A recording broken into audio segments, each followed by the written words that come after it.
Here is one reason to join the Dear Black Girl movement, titled Agony of the Cat. When I was 9 years old, I was walking back home from fetching firewood when I heard screams from the direction of our thatched huts. I cautiously approached the source of the screams as the cries sounded familiar. It was my best friend's scream.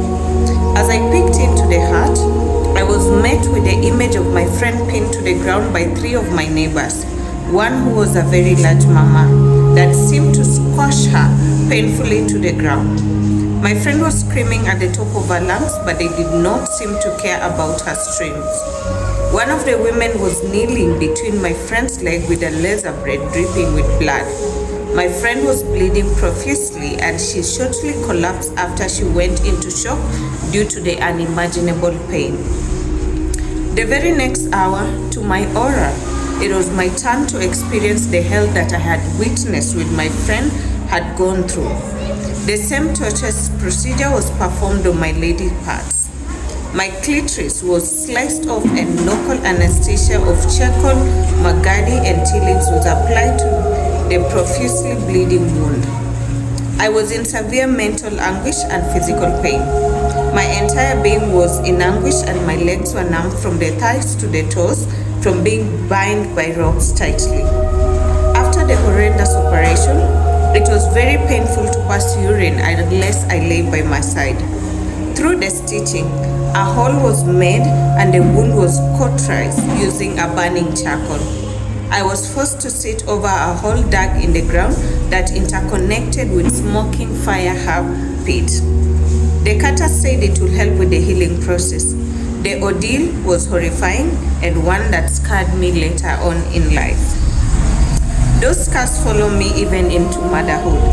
I had to deliver my 3 children through C-section, and each experience carried both physical pain and deep emotional fear connected to what I had gone through as a child. Even today, although I carry the desire to have another child, I often find myself afraid, very afraid of reliving those painful experiences again. The mutilation I went through was type 2, excision that involved the complete removal of the clitoris and the labia minora. That is what has led me to form for my daughter CBO, to protect girls, to raise awareness, and to help end harmful practices like FGM in my community. I want girls to grow up safe, educated, confident, and free to dream without fear. My story is not only one of pain, but also of survival, courage, and purpose. I believe change is possible, and I'm a living proof that pain can be turned into protection for others. This is a story that has been submitted by my friend Rufo, and I'm sharing this with her consent. This is one of the many reasons that the Dear Black Girl movement exists. It exists to tell the authentic, lived-in realities of African women. We tell their stories, and if they cannot tell their stories themselves, we become their voice.